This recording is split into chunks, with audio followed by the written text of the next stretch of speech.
cutting past the noise on the climate energy transition. Welcome to the Better Boards podcast series, the podcast for chairs, CEOs, non-executive directors, company secretaries, and their advisors. Every episode is filled with practical insights and learnings from those inside boardrooms. We discuss what really matters and highlight actionable steps you can take to enhance the performance of your board. Over the last decade, climate and sustainability have been becoming more of a focus of boards and board subcommittees.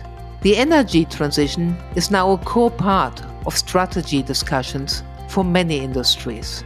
However, there's currently a lot of conflicting noise around this agenda.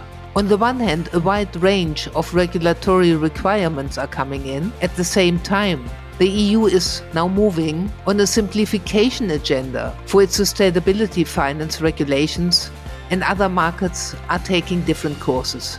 There is a lot for boards to digest around this topic at the moment, so it's an opportune time to take stock, to see where we are and what boards should consider. I'm delighted to talk with David Harris. David has been working on these topics for over 20 years. He leads sustainability finance strategic initiatives at the London Stock Exchange Group, having previously led sustainability finance for two of its divisions, FTSE Russell, its index business, and its data and analytics division. He has served on a variety of UK, EU and UN technical and advisory bodies and is a fellow of Chapter Zero, a forum for board directors to share knowledge and expertise on bringing climate change into business strategies. David, thank you so much for making time and contribute to the Better Boards podcast series. Oh, thanks, Sabine. Thank you very much for having me. And when we started to prepare for this podcast, I actually learned something about the London Stock Exchange, because in my head it was, well, it's a stock exchange, of course. And I was really quite stunned when you told me that you only do 10% of your revenues with the stock exchange. Well, yes, we are quite a financial conglomerate, really. We've got a range of different businesses. We came together with Refinitiv, that's the Thomson Reuters financial data business, a few years ago. And we went from 5,000 to 25,000 people. So we really operate right around the world, 60 different countries. Most of the revenue, although it's very diverse globally, actually comes from North America. We've got more employees in Asia than any other region. And so we're also working, I guess, across different types of clients. So on one hand, as you say, we have our exchange business, which forms part of our markets division alongside our post-trade business. But we're also working not just with companies who are raising capital, but also with the finance and investment sector. So FTSE Russell, our index business, works primarily with institutional investors, and our data and analytics division is providing a lot of the data feeds and the data platforms that so many different banks and asset managers around the world use as well. So the reason why I was asking is that people understand the overall context. So when we are talking now and cut through the noise on climate and energy transition, behind what you are saying, there is real data. And that was the point what I wanted our listeners to really understand. Oh, exactly. I think what it also means is we do really understand both the issues from a corporate and company perspective, but also from an investor perspective. And so can hopefully sometimes kind of bridge some of the misunderstanding which exists between different communities. Now let's jump then straight into our topic. Now, for several years, climate change and sustainability has gone up the agenda of boards. But we see now policy changes, regulatory uncertainty. Has it all come to a halt now? How seriously is it considered really by the investor community, which is what I think our listeners need to understand and probably are most interested in? No, exactly. So maybe let me give us a bit of context. So when I joined our index business, FTSE, just over 20 years ago, back when we were launching our first sustainability index, FTSE for Good, this was actually regarded as quite a niche area. Ethical investment was how it was perceived. And at that time, it was really a few retail investors, but most pension funds weren't really interested in this at all. Today, that picture is completely different, and it's really one of the top issues for institutional investors. So let me give you a bit of evidence on that. So every year we conduct a survey of asset owners around the world. We get somewhere between 300 and 400 responses normally. And we hit a critical point 5 years ago, and that was when over 50% of the asset owners said that they were either already or intending to integrate sustainability into their investment strategies. Mm-hmm. If we roll forward to today, it's actually 80%. So this is no longer a small part of the market. This is the majority of the market.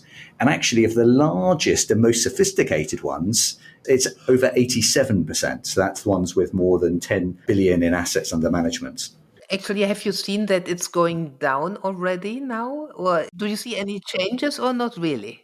So those percentages are, that's the average globally. You get a little bit, so Europe's actually slightly higher in the UK. North America is slightly lower, but everywhere it's more than, it's a majority of the market. Mm-hmm. And actually of the different themes, climate change and energy transition kind of ranks as the very top priority. And I should say, a lot of this is driven, it's not just investor preferences or investors trying to integrate this into their investment strategy, but it's also the underlying economy. So if you look at the data from the International Energy Agency, the IEA, they look each year at what is the annual investments into the energy sector. And what they find is that, so in 2024, we reached a maximum level of investment into energy. It hit a level of 3 trillion globally. Of that 3 trillion, 2 trillion of it was into clean energy and 1 trillion was into fossil fuel-based energy.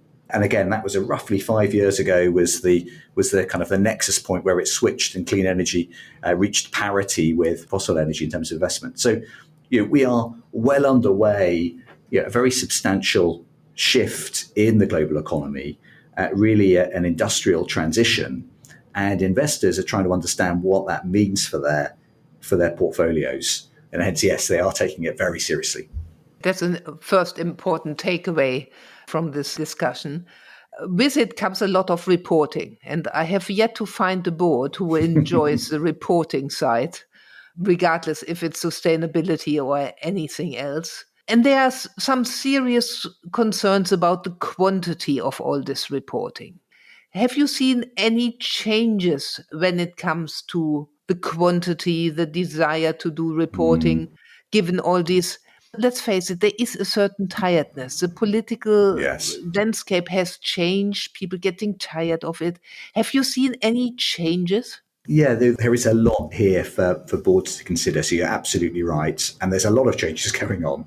So I think firstly, it's important to recognize that I think there has been some, not just surprise, but almost, as you say, kind of exasperation from boards at just the level of reporting requirements coming at them. Now, part of that is also that this is new and this is a new thing for boards to cover. And of course, for both, for the companies, this requires a level of investment to do new things and to report on things that they're not used to reporting on. And so that's inevitable to some extent. But there, I think, is a very legitimate concern about just the quantity and the complexity of some of these reporting requirements. And in fact, I think what many boards are also finding is that this can even detract from focusing on what are the most material and relevant issues for a business, which they can then address in a more strategic manner. Now, the good news here is that the EU, where a lot of the sustainable finance regulations are coming from, has heard that feedback. And they are now in the process of what they call a simplification agenda. And so just quite recently, the European Commission published a draft omnibus package, and that proposes a kind of range of different ways to simplify the requirements. But that is still draft, and that's now in negotiation with member states and with parliament. Now, there is a bit of a concern that some of you might lose some of the things which investors in the finance sector really need here. But certainly, I think, with my organisation, also, we do think that there is a way forward here which can actually improve the quality of the regulation and actually make the reporting of information by simplifying some aspects of it, it can actually make it easier for investors to be able to use and apply. So we've actually kind of set a range of kind of recommendations for how we think it can be improved. But as I said, there's a lot of debate at the moment. I think it's one where everyone's going to need to kind of keep a close eye on what comes out. For smaller companies, there's a possibility that they might fall below the threshold for reporting. And for larger companies, there may also be a bit of a delay, as well as some changes on some of the specific requirements. But that's very much in play at the moment. And when we prepared for this podcast, you were actually talking about transition plans. Yes. How do they fit into this landscape? Yeah, so they fit in. And maybe it's also worth me, just as we go into transition plans, maybe it's also worth me just setting out a bit about the global picture outside of the EU as well. And because that connects also onto the transition plans. There's an organisation which has been set up called the International Sustainability Standards Board, and some of your listeners may have heard of this. It's been set up underneath the IFRS, which is the main financial reporting standards body.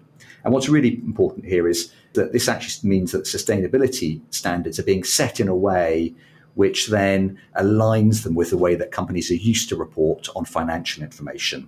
And for the investor community, it's also much easier for them to be able to use it. So the other thing which this does is it helps get some global standards. So I think what I hear from many companies is that they're quite happy to report on sustainability-related information, but what they don't want to be doing is reporting on slightly different information based on different standards in different parts of the world. And they really want to do it once and do it well once. And that's what ISSB can potentially provide. And there's now 36 different countries which are moving forward with implementing the ISSB standard. So at the moment, there's a general reporting standard, but then there's also a climate reporting standard. So it's called S1 is the general, and then S2 is the climate one.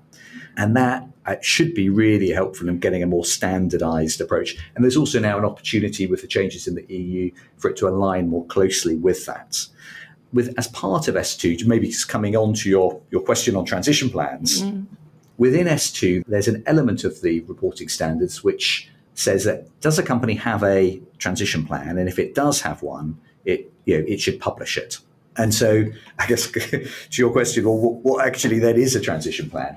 So these are slightly different from the kinds of annual reporting which companies are used to for their, which feature in their annual reports and their sustainability reports.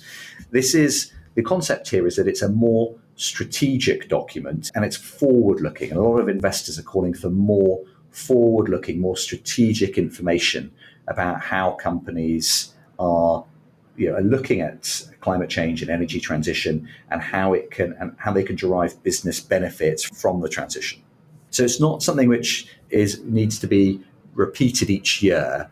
It's done periodically, perhaps say every 3 years or so. It also is something that needs to be updated if a company's business changes as well. And it provides a basis for really, hopefully, really good discussion with the investor community where they can have a discussion about what are the goals and the ambitions of the company, but also how is it going to move forward and address changes to business models, etc. So when I talk about these issues with chairs, I hear quite often, all well and good. We understand that we want to do it. I have some pressure from my grandchildren or from my children. I want to do it. But actually, chairs can get also quite frustrated because they say, look, we put a lot of effort in this, but at the end of the day, all the investors care about is the financials. So it's all nice to have, and you can tick all the boxes, and at the end, you sit in front of them, and you have to justify the financials. How do you respond to this? Yeah, no, it's a great question. I mean, the financials are clearly really important, but it's the connectivity between those two things. And I think it's also important to be aware that obviously the sell-side analysts, which they're meeting, represent one part of the investment sector. And they're obviously very important in terms of the information they're providing to active portfolio managers. What I can set out is really what we're seeing, which is that many of the world's largest institutional investors are in the process of reorientating their portfolios. And as I said to you, they see climate change, energy transition as some of the biggest macro trends of our generation. And they have an investment belief that companies with better transition plans are going to give them, all other things being equal, better returns. To give you some really specific examples here. So a few years ago, we had an event during New York Climate Week, and we had the CIO at the time of GPIF. GPIF is the government pension fund in Japan, the largest asset owner in the world. And he's saying, when I explain to people that we're a long-term investor, they often don't quite understand what I mean. He said, we're not thinking about 3 years. We're not thinking about 5 years. We're actually an intra-generational investor. We are thinking over seriously long time horizons. And he said, we're also so big that we are invested across the whole economy. So this is partly about what are the things where we think an individual company might outperform. It's partly about where portfolios of companies may perform better. But we're also thinking across the whole economy and thinking actually, with big macro issues like climate change, this is a huge investment challenge across our entire portfolio. And our belief is that with effective transition plans, the whole economy is going to be performing in a far better way. And it's going to be also more resilient to shocks. And so what we are seeing is really many of the largest and most sophisticated institutional investors going furthest here. Just from the last 12 months, with two recent ones to pick out. One would be CalPERS. So this is the largest US pension funds. They have been taking their passive portfolios. I talked about the fact that you've got active portfolios where the asset manager is selecting individual companies for investment. But obviously, you also have these very large passive portfolios where institutional investors are using indexes as a way to invest in a very even way across the whole economy. And what we're finding is that many of these institutional investors are taking these passive portfolios and they are redirecting them to overweight, to put more investments into companies who are better positioned on climate change, and to reduce the level of investment going into companies with less good climate transition plans. And I mean, CalPERS is a good example of that, where they're taking some of their passive portfolios and they are redirecting it in this way. We're helping them with that with our FTSE Russell index business, but they're using the analysis they're wanting to use to help to do that is TPI, that's the Transition Pathway Initiative. So at the London School of Economics, there's a group there assessing companies on their transition plans. And this provides academic rigor, but this is also a way for a range of asset owners to be informed in a similar way around how effective companies' transition plans are. And we're building that analysis into the design of the indexes to increase the weight of companies with the better transition plans and to decrease the weight of those with less good ones. But that's not just that's happening everywhere. Many of the largest pension funds across Europe, across the UK, and across Asia are doing this. It's very much kind of a global phenomenon here. So what advice would you give boards that are grappling really with climate sustainability and associated reporting? I mean, in the discussion, it became very clear that there is a marked shift in the investor community. But what advice would you give them? So, despite all of the policy and regulatory uncertainty, and I appreciate there's a huge amount of noise around this, but it's just important to be clear that investors are shifting capital, and companies' boards really need to be aware of that. And that needs to be the underlying driver for this. So rather than getting too lost in a lot of the very specific reporting requirements, and obviously it's important that companies are following what's required of them, but looking through that to what are the actual needs for the investor community, keeping it focused on the really material issues, but also to get armed and to gear up on expertise. As you would have mentioned earlier, I'm a fellow of Chapter Zero, and Chapter Zero actually provides a great resource for non-executive directors, and it's entirely free. They have a knowledge hub. There's a toolkit for transition planning, which is really helpful for NEDs. And it's also quite a useful network where you can meet peers, understand how other boards are coming at this. I should also say that at LSEG, we also have some free resources too, including a guide for sustainability reporting, which, again, we hope helps cut through some of the noise. And all of that can be found on our website. Finally, there's always one question at the end. What are the 3 key takeaways? What should our listeners really take away from this podcast? So I think it's firstly, don't get lost in all of the reporting regulations, but to cut through. So I think, but cut through that and focus on the material issues for the business. I think that's number one. Focus on what's right for the business. Number 2 is make sure you're also thinking about your investors, not just the sell side analysts, but the institutional investors who sit behind that. So actually engaging the asset owners, the pension funds, the sovereign wealth funds who are invested, and understand what their priorities here are. And then I think probably the third point is to get that expertise, to get armed, to access some of the resources that are available here. Fantastic. David, thank you so much for contributing to the Better Boards podcast series. Sabine, thank you so much for having me. It's been a real pleasure. This podcast episode is part of the Better Boards podcast series, brought to you by Better Boards, a provider of board evaluation solutions. Get in touch if you would like to hear more about our work, or if you would like to see a demo of our innovative board evaluation platform that clients use for their internal or as part of a fully facilitated external board evaluation. We at Better Boards are always delighted to hear from you. You can best reach us at info@better-boards.com. Thank you for listening.